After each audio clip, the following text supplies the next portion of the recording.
आज स्टार्ट करेंगे question number 17, मन एंड मोहन, है ना।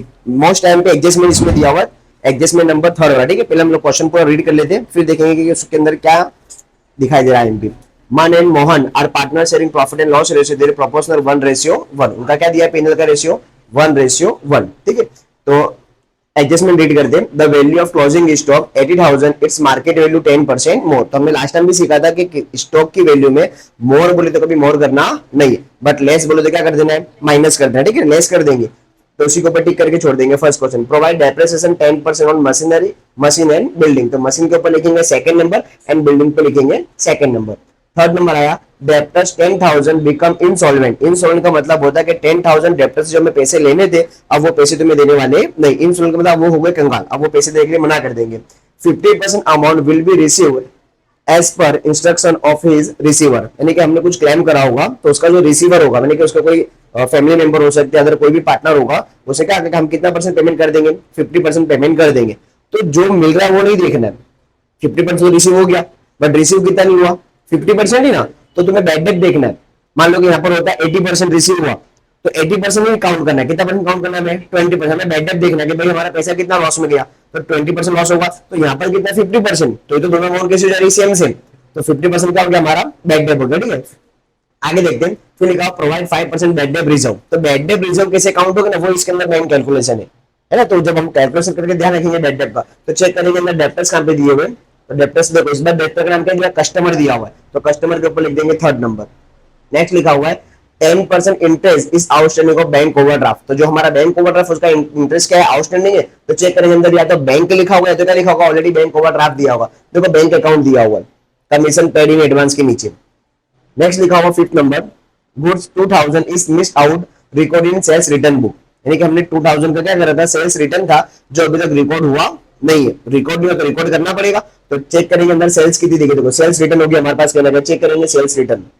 देखो लिखा हुआ गुड्स रिटर्न है, तो गुड्स रिटर्न में क्या होगा, परचेस रिटर्न भी होगा और सेल्स रिटर्न भी होगा। तो उसके ऊपर लिख देंगे फिफ्थ नंबर। अब किसी भी टाइप का एडजस्टमेंट अगर हमारे सेल्स पे हो या सेल्स रिटर्न पे हो, है ना, उसकी डायरेक्ट इफेक्ट किस पे होगी, डेप्टर्स पे होगी, यानी कस्टमर पे। तो फिर से लिखेंगे कस्टमर के ऊपर कौन सा एडजस्टमेंट नंबर आया, फिफ्थ नंबर। तो लिख देंगे उसके ऊपर फिर से फिफ्थ नंबर। आया समझ में। चलो स्टार्ट कैसे करेंगे, पहले से भी अकाउंट बना लेंगे, trading account, pensional account, appropriation, capital, अगर करंट अकाउंट दिया है तो करंट अकाउंट बनाना, उसके बाद बनाने हमें न्यू बैलेंस शीट। तो सबसे पहले नाम लिखेंगे मन and Mohan, M1 and M2। Same current account में भी M1 एंड M2। कैपिटल का फिक्स होता है कि क्रेडिट साइड पे बैलेंस होता है, उसका डेबिट साइड पे बैलेंस होता नहीं। तो यहाँ पे लिख देंगे ओपनिंग डेट 1/4, चेक करेंगे ईयर एंडिंग कौन सा दिया हुआ हमें, 17। तो स्टार्टिंग कब होगी उसकी, 16 में। यहाँ पे लिख देंगे by balance BD। But current account में ऐसा नहीं होता, करंट अकाउंट की डेबिट साइड भी बैलेंस आ सकता है और क्रेडिट में भी। तो चेक करेंगे क्या दोनों साइड बैलेंस दिया, देखो सबसे नीचे लिखा हुआ करंट अकाउंट, डेबिट में बैलेंस भी और कहां पर है, क्रेडिट में भी। तो दोनों साइड हमें बैलेंस लिखना पड़ेगा। 1/4/16 टू बैलेंस BD, एंड यहाँ पर 1/4/16 बाय बैलेंस BD। इसका बैलेंस किस साइड होता है, दोनों साइड पे। तो चेक करेंगे, चलो कैपिटल का बैलेंस हमें कितना दिया है, तो कैपिटल का बैलेंस दिया है 280 एंड 220। क्या लिख देंगे, 280,000 एंड 220,000। करंट अकाउंट का दोनों साइड होता है, तो डेबिट में हमें दिया हुआ है मन का, एंड मोहन का किस साइड दिया है, क्रेडिट में। तो मन का लिख देंगे डेबिट साइड पर 8,000 एंड मोहन का लिख देंगे क्रेडिट साइड पर 12,000। अब वन बाय वन करके स्टार्टिंग से सॉल्व करेंगे। तो सबसे पहले क्या लिखा था हमने, कैपिटल, तो ऑलरेडी हमने कैपिटल की एंट्री कर दी। उसके साथ बाजू में क्या दिया हुआ है, ड्रॉइंग। तो ड्रॉइंग अगर हमने कैपिटल अकाउंट भी बनाया और करंट भी, ठीक है ना, ये हमारा करंट अकाउंट है, पार्टनर्स करंट अकाउंट। अगर हमने करंट अकाउंट भी बनाया हुआ है तो ड्राइंग किस, यानी कि इसमें सिर्फ क्या लिखना, ओपनिंग बैलेंस, अदरवाइज में कोई एंट्री करना नहीं, सारी एंट्री किसमें करनी पड़ेगी, करंट अकाउंट में। तो करंट की डेबिट साइड पे लिख देंगे 1/4/16 ड्राइंग। तो चेक करेंगे ड्राइंग का बैलेंस कितना दिया, तो इसका होता है डेबिट साइड, तो दिया हुआ 3,045 कंप्लीट। चलिए नीचे लिखा हुआ उसके बाद परचेस एंड सेल्स। तो परचेस कहां पर आती है, ट्रेडिंग अकाउंट की डेबिट साइड पर, यहां लिख देंगे परचेस। परचेस आती है डेबिट में और सेल्स कहां पर आती है, हमेशा क्रेडिट में। तो जिस साइड लिखा उस साइड बैलेंस चेक करना पड़ेगा। तो परचेस का बैलेंस कहां पे मिलेगा, डेबिट में, सेल्स का कहां पर मिलेगा, क्रेडिट में। तो परचेस दी गई हमें 80,000 एंड सेल्स दी गई है 1,20,000। जैसे हम परचेस और सेल्स लिखेंगे तुरंत उसके नीचे लिखना माइनस रिटर्न, यहां पे लिखेंगे से माइनस रिटर्न। ठीक है ना।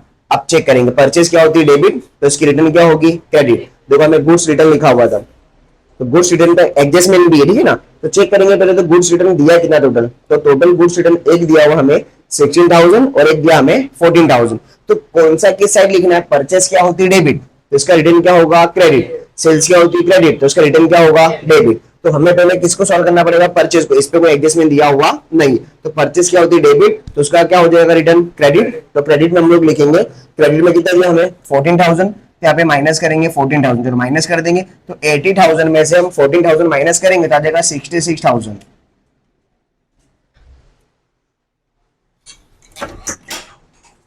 महाराजा पधार रहे क्या वो अलार्म नहीं बजाना आज के लिए। तो अब्बा के अलार्म से उठता, हाँ सर, वो जाते ना तो मेरे को उठाते जाते दुकान पूरा डिस्टर्ब कर दिया तूने, पता है से। पूछा कहाँ थे अपने। फिर से स्टार्ट करते चलो। 80 में से 14,000 माइनस करें तो आंसर कितना आ जाएगा 66,000। नेक्स्ट क्या लिखना बाकी अभी, सेल्स रिटर्न। तो सेल्स रिटर्न, सेल्स क्या होती है क्रेडिट, तो उसकी रिटर्न क्या होगी डेबिट। तो डेबिट में कितना दिया पहले चेक करेंगे, तो डेबिट में टोटल अमाउंट कितनी दी 16,000, तो यहाँ पे लिखेंगे 16,000 बट माइनस नहीं करेंगे क्योंकि इसके ऊपर क्या दिया हुआ है एक एडजस्टमेंट है। तो एडजस्टमेंट क्या लिखा पढ़ लेते, लास्ट क्वेश्चन था goods of 2,000 is missed out. Missed out का मतलब होता है अभी तक लिखा नहीं है, तो हमें लिखना पड़ेगा। तो कोई भी चीज अगर तुमने अभी तक लिखी नहीं है तो उसके लिए मैंने तुम्हें लास्ट टाइम भी समझाया था कि कोई चीज ऐड करना बाकी है तो हमेशा प्लस नहीं करना है। ऐड मतलब प्लस नहीं होता, ऐड का मतलब होता है कोई चीज लिखना बाकी है ना, जिस पे लिखना बाकी है, जिसमें ऐड करना अभी तक पेंडिंग है, उसी की साइन आएगी, चाहे वो माइनस वाला हो चाहे वो प्लस करने वाला हो। यानी कि ऐड करना है तुम्हारे को, तो एडजस्टमेंट चेक करो किसके ऊपर दिया हुआ है। अगर मान लो कि सेल्स पे ऐड करना बाकी हो तो सेल्स की अमाउंट किसमें होती है प्लस में, तो हम साइन कौन सा फॉलो करेंगे प्लस वाली। अगर किसमें ऐड करना बाकी, रिटर्न में ऐड करना बाकी है तो उसमें फिर प्लस का साइन नहीं करना, तुम्हारा किसका साइन लगाना है माइनस का, तभी तो माइनस माइनस ऐड होगा ना। अगर मान लो कि हमने अमाउंट माइनस में है और उसमें मैं प्लस कर दूं तो वो तो माइनस प्लस हो जाएगा ना, तो वो तो रिड्यूस हो जाएगा और कम हो जाएगा।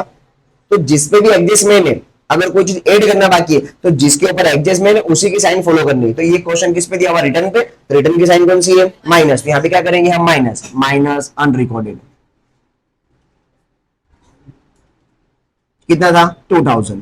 चलिए 1,20,000 में 16 माइनस करेंगे 2,000 तो आंसर आ जाएगा 1,02,000 हो गया। अब ये हमने कहां से लिखा एडजस्टमेंट में से, तो इसकी डायरेक्ट इफेक्ट किस पर होगी कस्टमर यानी कि हमारे डेप्टर्स पे। तो कस्टमर कहां पर आते हैं हमारे एसेट्स में, तो यहाँ पे लिखेंगे डेप्टर्स।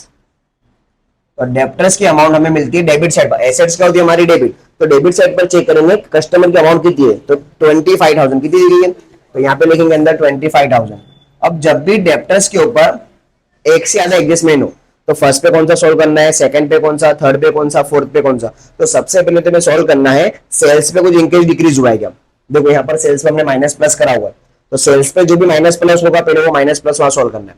उसके बाद तुम्हें सोल्व करना है बैड डेट, फिर बैड डेट रिजर्व, फिर डिस्काउंट रिजर्व, याद रहेगा। सबसे पहले कौन सा सेल्स पे प्लस माइनस करा एडजस्टमेंट वो सोल्व करेंगे, उसके बाद बैड डेट रिजर्व, उसके बाद डिस्काउंट रिजर्व, डिस्काउंट सबसे लास्ट में। तो पहले हमने क्या करा माइनस करा ना, यहाँ पर रिटर्न माइनस करेंगे सेल्स रिटर्न। चलिए कितना था 2,000 माइनस करके नीचे आ जाएंगे, तो ये बचा हमारे पास 23,000। अब जब हम कस्टमर पे आए गए तो इसके सारे एडजस्टमेंट सॉल्व कर देंगे। तो उस पर कौन से नंबर का था, थर्ड नंबर का। क्या लिखा था थर्ड नंबर पे, debtors of 10,000 become insolvent 50% amount will B receive. कितनी अमाउंट रिसीव हुई 50, तो बैड डेट कितनी हुई 50, तो माइनस करें यहाँ से बैड डेट बीडी, तो 10,000 में से 50% तो कितना हो जाएगा 5,000।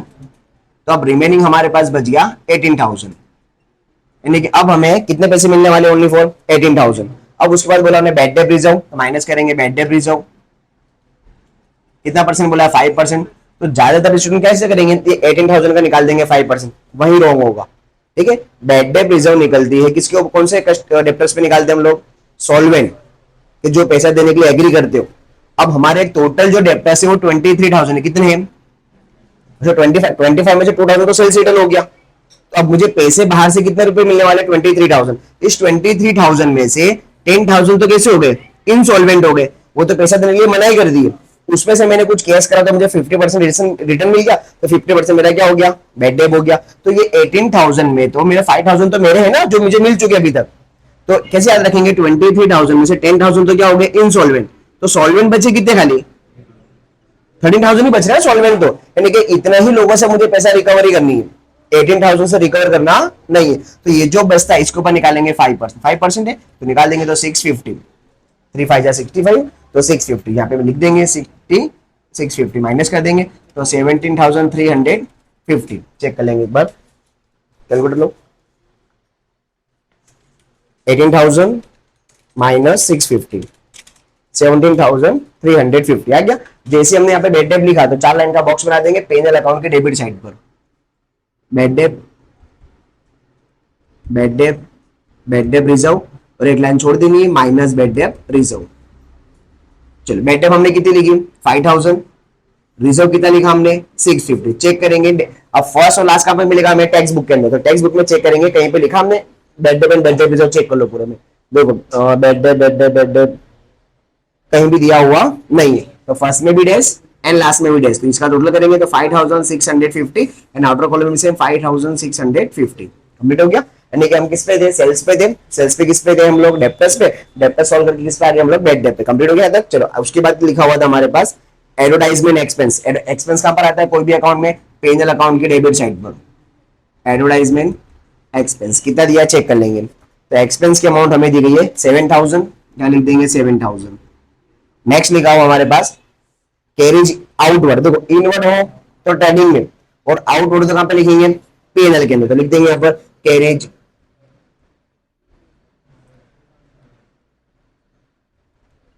क्या है आउटवर्ड, कितना दिया है चेक कर लेंगे 850 है ना। अमाउंट देखते रहना कहीं लाइन वाइज है ना, ऊपर नीचे के रॉन्ग ना हो जाए। उस पर लिखा हुआ मशीन, तो देखो मशीन पे क्या दिया हुआ एडजस्टमेंट, तो पहले मशीन लिखेंगे एसेट्स में आती है, तो एसेट्स में लिखेंगे मशीन, तो चेक करेंगे पहले मशीन की अमाउंट कितनी है 150, 1,50,000। अब इसके ऊपर एडजस्टमेंट है तो चेक करें क्या एडजस्टमेंट था, मशीन पर कितना परसेंट डेप्रिसिएशन काउंट करना 10%। हमने लास्ट टाइम भी सीखा था एसेट्स पर डेप्रिसिएशन आ गया तो पहले चेक करो कि अंदर नाम तो नहीं उसका दोबारा, तो देखो चेक करेंगे जस्ट उसके नीचे दिया हुआ है परचेज ऑफ मशीन है ना, परचेज किए, कुछ भी क्वेश्चन हो हमेशा क्या करना है उसमें प्लस ही करना है, क्या करना है प्लस, एक ही बार माइनस करना पड़ेगा कब, जब सेल्स वर्ड आएगा तब, ठीक है ना, हमेशा प्लस ही कर देने का। तो प्लस क्या किया हमने परचेस किया ना, तो यहाँ लिखेंगे परचेस, चलिए कितना परचेस किया वो चेक करेंगे, तो परचेस हमने किया हुआ है 40,000, इसमें प्लस कर देंगे 40,000, तो टोटल अमाउंट आ जाएगी 1,90,000। अब इसके ऊपर क्या बोला उसने डेप्टर्स सॉरी डेप्रिसिएशन कितना परसेंट है 10% माइनस डेप्रिसिएशन, 10% काउंट कर लेंगे तो आ जाएगा 19,000, माइनस कर देंगे तो 1,81,000, 71,000, 1,71,000 लॉस हो गया हमारे लिए। तो पेनल अकाउंट की डेबिट साइड पर डेप्रिसिएशन ऑन मशीन 19,000।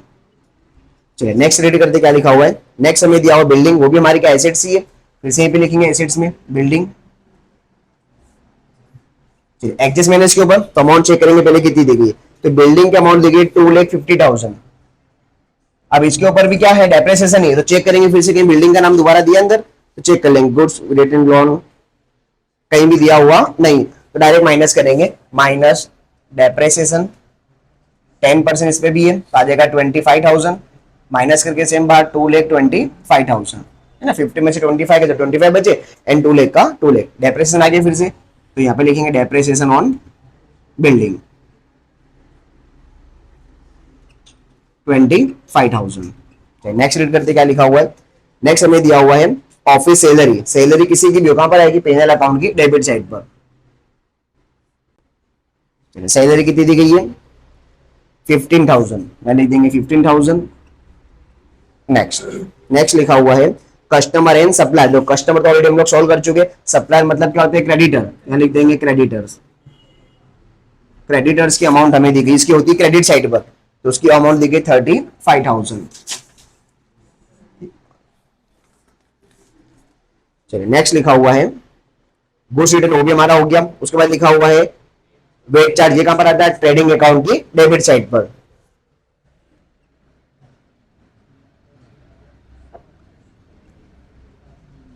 चलिए कितना दिया हमारे को चेक कर लेंगे, उसकी अमाउंट दी गई है 450। नेक्स्ट पढ़ेंगे क्या लिखा हुआ है, उसके बाद ली गई है लोन ऑफ मंथ, किसी भी की पार्टनर की लोन हो या थर्ड पार्टी को, लोन कहां पर आएगी हमेशा लाइबिलिटीज के अंदर, किसकी दी गई है मन की, लिख देंगे मंथ्स लोन,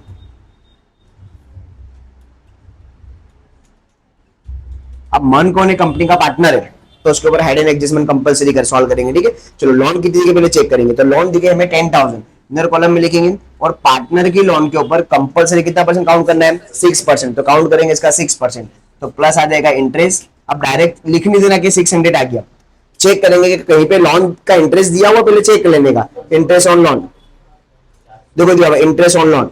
तो इंटरेस्ट कब आया लोन का, जब हमने लोन ली होगी या किसी को दी होगी ना, तो देखो लोन आ गई, तो ऑलरेडी तुमको इंटरेस्ट दिया है, तो पहले कहां एंट्री करनी पड़ेगी, पेंजल अकाउंट की डेबिट साइड पर इंटरेस्ट ऑन लोन।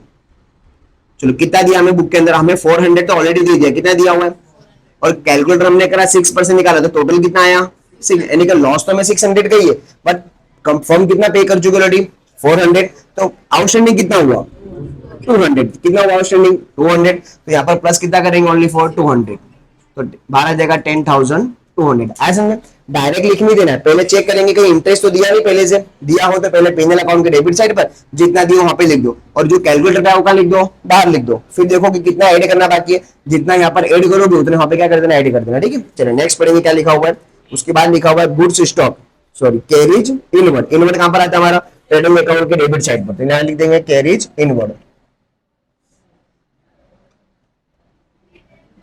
अमाउंट दी गई हमारी उसकी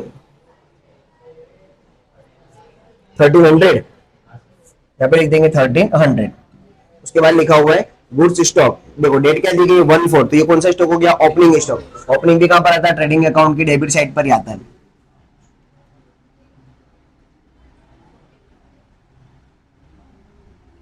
ओपनिंग स्टॉक चेक करेंगे, अमाउंट कितनी दी गई है 42,000, यहाँ लिख देंगे 42,000। चलिए नेक्स्ट पढ़ेंगे क्या लिखा हुआ है, ट्रेडिंग एक्सपेंस, किसी भी टाइप का एक्सपेंस हो कहां पे लिखेंगे, पेंजल अकाउंट की डेबिट साइड पर। चलिए कितना दिया एक्सपेंस हमें 1300। चलिए नेक्स्ट लिखा हुआ है wages in outstanding wages, wages कहां पर आती है, ट्रेडिंग अकाउंट की डेबिट साइड पर। ये डेबिट में लिखा तो अमाउंट कौन सी होगी, डेबिट वाली, तो डेबिट अमाउंट कितनी दी गई है 750, क्या लिख देंगे 750, और कोई भी चीज आउटस्टैंडिंग है तो कहां पर आएगी, हमारी लाइब्रेरीज के अंदर आउटस्टैंडिंग वेजेस। क्रेडिट होती है तो लिखेंगे अमाउंट क्रेडिट में देकर के 2600।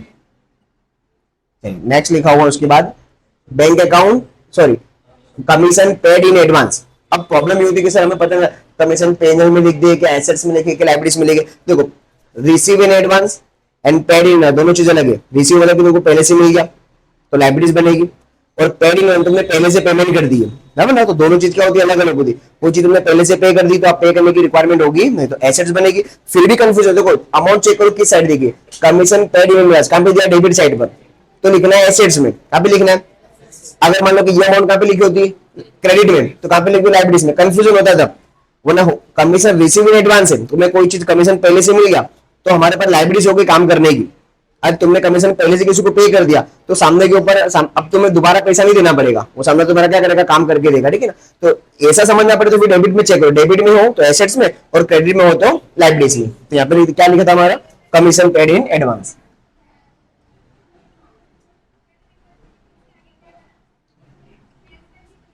चलो अमाउंट चेक करो कितनी दी गई है, अमाउंट दी गई हमारे को इसकी 350, क्या लिख देंगे 350। चलिए उसके बाद लिखा हुआ है bank account and cash account, तो बैंक कहां पर आएगा हमारा, बैंक की क्रेडिट साइड, मतलब लास्ट टाइम भी हमने सीखा था कि बैंक की क्रेडिट साइड मतलब क्या होता है, बैंक ओवर ड्राफ्ट, और कैश तो कहां पर आता है हमारा, हमेशा एसेट्स में आता है, तो एसेट्स की कौन साइड होती है, डेबिट, तो डेबिट में चेक करें कितना दिया हुआ, तो डेबिट में दिया है 20,700, एंड बैंक की क्रेडिट साइड मतलब कितना दिया हुआ है 3,000, उसके ऊपर एडजस्टमेंट है तो कहां पे लिखेंगे, इनर कॉलम के अंदर चेक करेंगे क्या एडजस्टमेंट है, एडजस्टमेंट है उसके ऊपर 10% interest outstanding on bank over draft, तो प्लस करेंगे इसमें आउटस्टैंडिंग इंटरेस्ट कितना परसेंट निकालेंगे, 10% आएगा 300, चेक करेंगे तो बीओडी इंटरेस्ट दिया है, देखो इंटरेस्ट और लोन है, लोन अलग चीज है और ओवरड्राफ्ट अलग चीज है, तो बोले सर इंटरेस्ट और लोन कैसे पता चलेगा कि ओवरड्राफ्ट का है कि पार्टनर का है, ओवरड्राफ्ट का होगा तो क्या लिखा होगा, इंटरेस्ट ऑन ओवरड्राफ्ट, लोन का क्या लिखा, इंटरेस्ट ऑन लोन, दोनों अलग अलग चीज हो गई, कहीं पे दिया नहीं दिया तो फिर डायरेक्ट प्लस कर देंगे, कितना देगा 300, तो 12 देगा 3300, ठीक है। अब ये लाइब्रेरीज क्या इंक्रीज हुई तो लॉस होगा हमारे लिए, तो पेनल अकाउंट के डेबिट साइड पर outstanding interest on bank over draft 300। चलिए नेक्स्ट लिखा हुआ है उसके बाद इंटरेस्ट ऑन हमारा क्या, इन्वेस्टमेंट 8% गवर्नमेंट सिक्योरिटी, इन्वेस्टमेंट है तो हमारी एसेट्स बनेगी, तो एसेट्स लिखेंगे यहाँ पर, इन्वेस्टमेंट में एसेट्स। चलिए कितना दिया हमें, 30,000। अब देखो इसके ऊपर हाइडन एडजस्टमेंट है तो क्या लिखना पड़ेगा अंदर, कैसे पता चला, परसेंट दिया, क्या दिया, कितना परसेंट, 8%, काउंट करेंगे 8%, तो आएगा 2400। कोई डेट वेट भी गई है, कोई डेट नहीं है। चेक करेंगे इंटरेस्ट दिया कहीं पे, इन्वेस्टमेंट का वो भी कहीं दिया हुआ नहीं है, तो इंटरेस्ट हमेशा प्लस ही होता है, इंटरेस्ट कभी माइनस होता नहीं है, प्लस इंटरेस्ट 2400 प्लस करके बाहर आ जाएंगे 32,400। अब ये इंटरेस्ट आया तो पेज अकाउंट के डेबिट में लिखे, क्रेडिट में लिखे, ये ध्यान रखना है। एसेट्स में इंक्रीज हो रहा है तो हमारा प्रॉफिट हुआ, तो कहां पे लिखेंगे, क्रेडिट साइड पर। अगर लाइबिलिटीज में क्या करते हैं, प्लस करें तो लाइबिलिटीज इंक्रीज होगी तो हमारा लॉस होगा, तो फिर कहां पे लिखना पड़ता है, डेबिट साइड पर। तो अभी कहां पे लिखेंगे, पेज अकाउंट की क्रेडिट में, क्योंकि एसेट्स का इंटरेस्ट है, इंटरेस्ट ऑन इन्वेस्टमेंट। चलिए कितना आया, 3200, सॉरी 2400 ना, तो 2400। नेक्स्ट पढ़ेंगे क्या लिखा हुआ है, करंट अकाउंट ऑलरेडी हमने लिख दिया, चलो कंप्लीट हो गया। अब देखो एडजस्टमेंट बाकी, कौन सा वाला, फर्स्ट वाला, the value of closing stock 80,000, its market value 10% मोर, तो मोर तो हम करेंगे नहीं, तो क्लोजिंग स्टॉक कहां पे लिख देंगे, ट्रेडिंग अकाउंट की क्रेडिट साइड पर, closing stock 80,000 and second entry कहां पर आ जाएगी इसकी, एसेट्स में, closing stock, closing stock 80,000 complete हुआ। अब वन बाय वन क्या करेंगे, अकाउंट क्लोज करेंगे। चलिए प्लस करते हैं, 80,000 प्लस 1,02,000, तो 182,000, सेम यहाँ पर भी 182,000, माइनस करेंगे 42,000 माइनस 66,000 माइनस 450 माइनस 1,300 माइनस 750, तो आंसर है 71,500। ये आ गया हमारा जीपी यानी कि ग्रॉस प्रॉफिट। इसमें कहां पर आया डेबिट, इसमें कहां पे चले जाएगा क्रेडिट, पीएनएल अकाउंट में क्रेडिट, ग्रॉस प्रॉफिट 71,500 प्लस करेंगे, इधर का चेक करेंगे पहले किधर का जाना है, इधर का हम टोटल कर लेते पहले 2,400, इधर का है 73,900। अब इधर का एक बार चेक कर लेते कितना आ रहा है, तो 5650, 7,000, 850, 19,000, 25,000, 15,000, 600, 1,300 एंड 300, तो इधर का ज्यादा रहा 74,700। ये साइड का क्रेडिट, डेबिट साइड का क्या हो गया, ज्यादा टोटल है, तो इधर लिखेंगे 74,700, सेम यहाँ पर भी 74,700। एग्जाम में चेक करना कि किधर ज्यादा आ रहा है, फिर टोटल करना, डायरेक्ट मत लिख देना, ठीक है। आप माइनस करेंगे ऊपर का 71,500 एंड माइनस 2,400, तो आंसर आ गया यहाँ पर 800। ये हमारा क्या हो गया, लॉस, तो ये आ गया हमारा नेट लॉस। ये किधर आया, इसमें क्रेडिट, तो एप्रोप्रिएशन में क्या चली आएगा, डेबिट, ठीक है। तो यहाँ पे लिखेंगे नेट लॉस 800, प्लस करेंगे इसका भी 800, यहाँ पे तो कोई एंट्री नहीं है, तो ये हो गया डिविजिबल लॉस।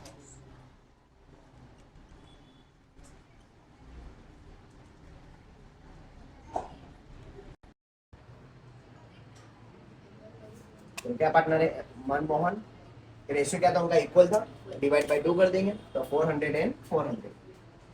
इसमें कहां पड़ा क्रेडिट, तो करंट अकाउंट में कहां पर आएगा, debit 31,317, to divisible loss 400 and 400। अब इनका अकाउंट क्लोज कर देंगे, इसका तो सेम वही आएगा 220, 280, 280, 220, 220, 280, बैलेंस CF 31,317। अब इनमें चेक करें किधर का क्रेडिट का टोटल ज्यादा है कि डेबिट का, तो इधर कितना रहा 12,000, इधर 12,000 नहीं, यहाँ पे लिखेंगे 12,000, सेम यहाँ पर भी 12,000, ऊपर अमाउंट माइनस करेंगे, यहाँ पर आ जाएगा बैलेंस CF 12,000 माइनस 4,500 माइनस 400, तो 7,100। इधर का तो क्रेडिट में टोटल ही नहीं, कोई अमाउंट ही नहीं, मतलब किस साइड का टोटल करना पड़ेगा, डेबिट साइड पे टोटल कर लेंगे 8,000, 3,000 एंड 400, 11,400, सेम यहाँ पर भी 11,400, यहाँ पर आ जाएगा 11,400, 31,317 बाय बैलेंस CF, ठीक है। देखो अब इसमें एंट्री करेंगे, अगर क्रेडिट साइड पर आया है करंट अकाउंट का तो कहाँ पे लिखेंगे, एसेट्स में, और अगर डेबिट साइड है तो इसमें लिखेंगे हम लोग लायबिलिटीज में, देखिए कहाँ पे लिखेंगे, लायबिलिटीज में, यहाँ पे लिखेंगे capital M1 and M2, 280 plus 220, तो 225, 5 लाख ओके, अब यहाँ पर किसका नाम आया M2 का, तो यहाँ पे देखेंगे M2 करंट अकाउंट, इसकी अमाउंट आई 7100 और यहाँ पर आया हमारा M1 का, तो यहाँ पे देखेंगे M1 करंट अकाउंट 11,400, तो प्लस कर देंगे टोटल करके 5 लाख 35,000 10,200 2,600 3,300 7,100 558 200 558 200 से यहाँ पर भी वही आएगा 558 एंड 200 चेक कर लीजिए 171,000 प्लस 225,000 प्लस 32,400 17,350 प्लस 350 2,700 80,000 एंड 11,400 520 200